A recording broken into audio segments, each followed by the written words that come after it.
பரிதி media நேயர்களுக்கு வணக்கம். முதலில் தலைப்புச் செய்திகள். போராட்டத்தில் ஈடுபட்ட ஹிருனிகா உள்ளிட்ட குழுவினர் கைது. எரிபொருள் நிரப்பு நிலையம் மீது தாக்குதல், காவல்துறை உத்தியோகத்தர் காயம், 13 பேர் கைது. விசேட அதிரடி படையினரால் பெண்ணொருவர் அதிரடியாக கைது. கோட்டபாயவால் எதுவும் முடியாது. இலங்கை வரும் கப்பல் மேலும் தாமதமாகும். ஏற்பட்ட புதிய சிக்கல். சர்வகட்சி அரசாங்கத்துக்கு இணங்காவிட்டால் ஜனாதிபதியை பதவி விலக்குவோம், விமல் வீரவம்ச தெரிவிப்பு. மட்டக்களப்பு விமான நிலையத்தை விமான பயிற்சியகமாக மாற்றுவதற்கு அமைச்சரவை இணக்கம். புதிய கொரோனா தெரிவு பரவும் அபாயம், தடுப்பூசி தொடர்பில் மீண்டும் அறிவிப்பு. வெள்ளவாய எரிபொருள் நிலையத்தில் அமைதியின்மை, காவல்துறை அதிகாரி காயம், 13 பேர் கைது. நாடாளுமன்றத்தில் ஏற்பட்டுள்ள பாதிப்பு. 9ஆம் திகதி மாபெரும் போராட்டம், ஒட்டுமொத்த நாடுமே பற்றி எரியும் என எச்சரிக்கை. இனி தொடர்வது விரிவான செய்திகளோடு.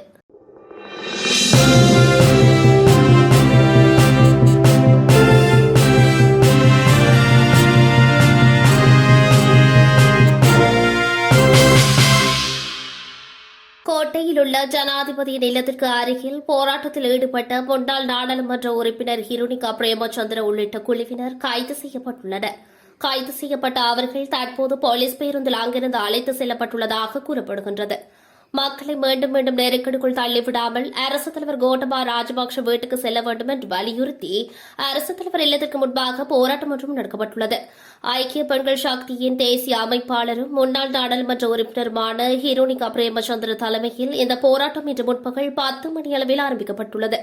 குறித்த போராட்டத்தில் ஐக்கிய மக்கள் சக்தியின் பிரதி பொதுச் செயலாளர் உமாச்சந்திர பிரகாஷ் உட்பட பெரும்பளவான ஆதரவாளர்கள் கலந்து கொண்டுள்ளனர். நேற்றைய தினம் நாடாளுமன்றம் சென்றிருந்த அரசுத் தலைவர் கோட்டபாய ராஜபக்சவினை எதிர்க்கட்சியினர் கோட்டோ கோஹோ என கோஷம் எழுப்பி நாடாளுமன்றத்திலிருந்து விரட்டியடித்துள்ளனர். வெள்ளவாய காவல்துறை பிரிவுக்குட்பட்ட வெள்ளவாய நகரில் உள்ள எரிபொருள் நிரப்பு நிலையம் மீது தாக்குதல் சம்பவம் ஒன்று இடம்பெற்றுள்ளது. எரிபொருள் வழங்கப்படும் வேளையில் எரிபொருள் திறந்துவிட்டதாக அறிவித்தபோது சிலர் அதற்கு எதிர்ப்பு தெரிவித்ததாக காவல்துறையினர் தெரிவித்துள்ளனர். பின்னர் எரிபொருளை பெற வந்தவர்கள் அமைதியற்ற வகையில் நடந்து கொண்டதுடன் எரிபொருள் நிரப்பு நிலையத்தின் மீது கற்கள் மற்றும் போத்தல்களினால் தாக்கியுள்ளனர். இதில் காவல்துறை உத்தியோகத்தர் ஒருவர் காயமடைந்துள்ளதுடன் எரிபொருள் நிரப்பு நிலையத்தின் பெயர் பலகையும் சேதப்படுத்தப்பட்டுள்ளது. சம்பவம் தொடர்பில் இதுவரை 13 சந்தேக நபர்கள் கைது செய்யப்பட்டதுடன் 20 உந்துருளிகளும் கைப்பற்றப்பட்டுள்ளன. சந்தேக நபர்கள் 18 மற்றும் 45 வயதிற்கு இடைப்பட்டவர்கள் எனவும் இவர்கள் எதிலிவெய மற்றும் வெள்ளவாய பிரதேசங்களைச் சேர்ந்தவர்கள் எனவும் தெரிவிக்கப்பட்டுள்ளது. சந்தேக நபர்கள் இன்று வெள்ளவாய நீதவான் நீதிமன்றில் முன்னிலைப்படுத்தப்பட உள்ளனர். 20 கிராம் ஹெரோயின் மற்றும் பெருந்தொகை பணத்துடன் பெண் ஒருவரை விசேட அதிரடி படையினர் கைது செய்துள்ளனர். புரலஸ் கமுவ பெபிலியான பிரதேசத்தில் வைத்து குறித்த பெண் கைது செய்யப்பட்டிருக்கின்றார். சந்தேக நபரான பெண்ணிடமிருந்து 4 லட்சம் ரூபாய் பெறுமதியான போதைப் பொருள் மற்றும் 21,50,000 ரூபாய் பணமும் போலீசாரினால் கைப்பற்றப்பட்டுள்ளது. கொஹேன முகாமின் அதிகாரிகளுக்கு கிடைத்த தகவல்களுக்கு அமைய குறித்த நடவடிக்கை மேற்கொள்ளப்பட்டுள்ளது.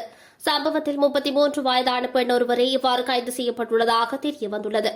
சந்தேக நபரான பெண் போதைப்பொருள் மற்றும் பணத்தொகையுடன் மேலதிக விசாரணைகளுக்காக போலீஸ் போதைப்பொருள் ஒழிப்பு பிரிவினரிடம் ஒப்படைக்கப்பட்டுள்ளதாகவும் தெரிவிக்கப்பட்டுள்ளது. தற்போதைய நெருக்கடி நிலைமைக்கு ஜனாதிபதி கோட்டபாய ராஜபக்சவினாலோ அல்லது அவர் தலைமையிலான அரசாங்கத்தினாலோ தீர்வு காண முடியாது. சுதந்திர கட்சியின் பொதுச் செயலாளர் நாடாளுமன்ற உறுப்பினர் தயாசிறி ஜெயசேகர் இவ்வாறு தெரிவித்துள்ளார். அதோடு சர்வகட்சி அரசாங்கத்தை அமைப்பதற்கு பரந்த தேசிய வேலை திட்டம் அவசியம் எனவும் தெரிவித்துள்ளார். குறுகிய காலம் மற்றும் நீண்ட கால திட்டங்களின் மூலம் நாட்டை மீட்டெடுக்க வேண்டும் என நாடாளுமன்ற உறுப்பினர் தயாசிறி ஜெயசேகர் தெரிவித்துள்ளார். அதே சமயம் நாட்டில் ஸ்திரத்தன்மை உறுதிப்படுத்தும் அதே நேரத்தில் தேர்தலை உரிய நேரத்தில் நடத்த வேண்டும் என்றும் அவர் குறிப்பிட்டுள்ளார். இதேவேளை புதிய அமைச்சரவையை நியமிக்க வேண்டும் என்ற தமது நிலைப்பாட்டை தயாசிறி ஜெயசேகர் மீண்டும் வலியுறுத்தியுள்ளார். இன்று கொழும்பு வந்தடையும் என எதிர்பார்க்கப்பட்ட யூரியா உர கப்பலின் வருகை மேலும் தாமதமாகும் என கொமர்ஷியல் உர நிறுவனம் தெரிவித்துள்ளது. குறித்த கப்பல் எதிர்வரும் 9ஆம் தேதி இரவு கொழும்பு துறைமுகத்தை வந்தடையும் என வர்த்தக உர நிறுவனத்தின் தலைவர் தெரிவித்துள்ளார். ஓமானில் உள்ள சாவோமான் என்ற துறைமுகத்திலிருந்து கடந்த 3ஆம் தேதி புறப்பட்ட குறித்த ஒரு கப்பல் இன்று இலங்கை வந்தடையும் என முன்னர் தெரிவிக்கப்பட்டிருந்தது. எனினும் இது சமுத்திரத்தில் பிராந்தியத்தில் நிலவும் கடும் காற்றின் தாக்கம் காரணமாக யூரியா கப்பல் 9ஆம் தேதி இரவு இலங்கை வந்தடையும் என குறிப்பிடப்படுகின்றது. இந்த கப்பலில் 40,000 மெட்ரிக் டன் யூரியாவுடன் இலங்கை வருகின்றமை குறிப்பிடத்தக்கது.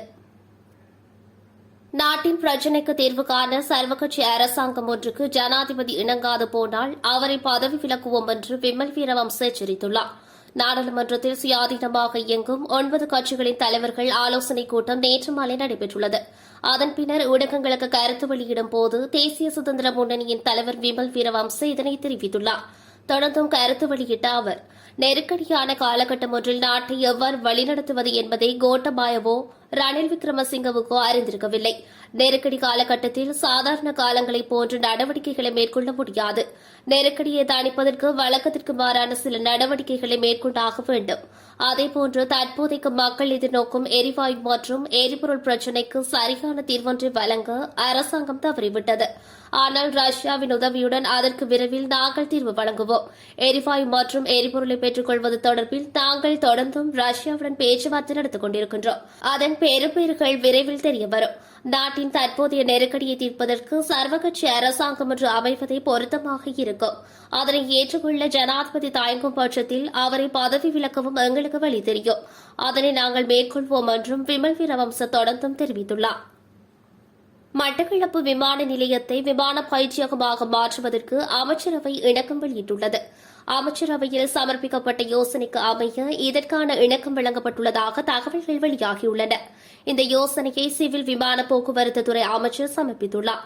ஏற்கனவே 2018ஆம் ஆண்டு மட்டக்களப்பு விமான நிலையம் உள்ளூர் விமான சேவைகளை மேற்கொள்வதற்கான தளமாக மாற்றியமைக்கப்பட்டுள்ளது. இலங்கை விமானப்படையும் வீதி அபிவிருத்தி அதிகார சபையும் இணைந்து இந்த விமான தளத்தை உள்ளூர் சேவைகளுக்காக தயார்படுத்தியிருந்தன. எனினும் இதுவரை காலமும் அந்த விமான தளத்திலிருந்து எவ்வித வருமானங்களும் பெறப்படவில்லை. இதனை அடுத்து அந்த விமான தளத்தை வருமானம் பெறக்கூடிய தளமாக மாற்றியமைப்பதற்கு நடவடிக்கை எடுக்கப்பட்டிருக்கின்றது. இதன் அடிப்படையிலேயே அமைச்சரவையின் தீர்மானம் மேற்கொள்ளப்பட்டுள்ளதாக தெரிவிக்கப்படுகிறது. புதிய திரிவு கொரோனா வைரஸ் மீண்டும் பரவும் அபாயம் உள்ளதால் 4 தடுப்பூசிகளையும் உரிய வகையில் செலுத்திக் கொள்வதே அதிலிருந்து விடுபடுவதற்கான சிறந்த வழியாகும் என சுகாதார சேவைகள் பணிப்பாளர் நாயகம் விசேட வைத்தியர் அசேல குணவர்த்தன தெரிவித்துள்ளார். அரசாங்க தகவல் திணைக்களத்தில் நேற்று இடம்பெற்ற செய்தியாளர் சந்திப்பில் கலந்து கொண்டு அவர் இந்த விடயத்தினை குறிப்பிட்டுள்ளார். தடுப்பூசியை சகல அரசு வைத்தியசாலைகள், சுகாதார வைத்திய அதிகாரி காரியாலயங்கள் மற்றும் பெயரிடப்பட்ட தடுப்பூசி மையங்களிலும் செலுத்திக் கொள்ள முடியும். கொரோனா 4ஆம் தடுப்பூசியினை செலுத்திக் கொள்வதனூடாக வைரஸ் தொற்றின் பாதிப்பினை குறைத்துக் கொள்ள முடியும் என்பதுடன் மரணம் ஏற்படும் அபாயத்திலிருந்து விடுபட முடியும் என சுகாதார சேவைகள் பணிப்பாளர் நாயகம் விசேட வைத்தியர் அசேல குணவர்த்தன குறிப்பிட்டுள்ளார். வெள்ளவாய பகுதியில் உள்ள எரிபொருள் நிலையத்தில் இடம்பெற்ற அமைதியின்மை தொடர்பில் 13 பேர் கைது செய்யப்பட்டுள்ளனர். இந்த சம்பவத்தில் காவல்துறை அதிகாரி ஒருவரும் காயமடைந்துள்ளதாக காவல்துறை ஊடகப் பிரிவு தெரிவித்துள்ளது. வெள்ளவாய பகுதியில் உள்ள எரிபொருள் நிலையம் ஒன்றில் எரிபொருளை பெற்றுக் கொள்வதற்காக வரிசையில் காத்திருந்த நிலையில் இந்த சம்பவம் இடம்பெற்றுள்ளதாக காவல்துறை பேச்சாளர் தெரிவித்துள்ளார். நாடாளுமன்றத்தில் ஊடகவியலாளர் அறையில் வைஃபை கட்டணம் செலுத்தப்படாததால் ஊடகவியலாளர்கள் தமது பணிகளை செய்வதில் சிரமம் ஏற்பட்டுள்ளதாக தெரியவந்துள்ளது. எதிர்க்கட்சி நாடாளுமன்ற உறுப்பினர் முஜிபுர் ரஹ்மான் நேற்று நாடாளுமன்றத்தில் உரையாற்றும் போதே அவர் இதனை தெரிவித்துள்ளார். மேலும் இந்த விடயம் தொடர்பில் ஆராய்ந்து உடனடி தீர்வுகளை வழங்குமாறும் கோரிக்கை விடுத்துள்ளார். இதன்போது அவையில் இருந்த பிரதி சபாநாயகர் அஜித் ராஜபக்ஷ இந்த விடயம் தொடர்பில் ஆராய்ந்து நடவடிக்கை எடுப்பதாக உறுதியளித்துள்ளார். இலங்கை வங்குரோத்து அடைந்து நாடாகியுள்ளதாக பிரதமர் ரணில் விக்ரமசிங்கே நேற்றைய தினம் நாடாளுமன்றத்தில் அறிவித்திருந்தமை குறிப்பிடத்தக்கது. எதிர்வரும் 9ஆம் தேதி இடம்பெறவுள்ள போராட்டத்தின் போது வாகனங்கள், வீடுகள் என்பவற்றை கொளுத்தி வன்முறை சம்பவங்களில் ஈடுபடுவதற்கு திட்டமிடப்பட்டுள்ளதாக அமைச்சர் மனுசக நாணயக்காரன் நாடாளுமன்றத்தில் அறிவித்துள்ளார். போராட்டங்களை நாம் மதிக்கின்றோம், ஆனால் இதுபோன்ற அரசியல் செயற்பாடுகளை போராட்டம் என கூற வேண்டாம் எனவும் தெரிவித்துள்ளார். மேலும் நாட்டில் ஆயிரக்கணக்கானவர்களை கொன்று அதனூடாக ஆட்சியை கைப்பற்றுவதற்கே முயற்சிக்கப்படுகின்றது எனவும் சுட்டிக்காட்டியுள்ளார். நாட்டு மக்களை வரிசைகளில் நிற்க வைக்கவே எதிர்க்கட்சி திட்டமிடுகின்றது. தலைக்கவசம் அணிந்தவர்கள் இந்த வரிசைகளுக்குள் சென்று வன்முறை சம்பவங்களை தூண்டுகிறார்கள் எனவும் சுட்டிக்காட்டியுள்ளார். இந்த தலைக்கவச குழுக்கள் யார் என்பதை கண்டுபிடிக்க வேண்டும் என்றும் குறிப்பிட்டார். போராட்டத்தின் போது தலைக்கவசம் அணிந்த எவராவது எரிபொருள் நிரப்பு நிலையங்களை கொளுத்தினாலோ அல்லது வேறொரு இடங்களில் தீயை பற்ற வைத்தாலோ ஒட்டுமொத்த நாடுமே பற்றி எரியும் எனவும் எச்சரித்துள்ளார்.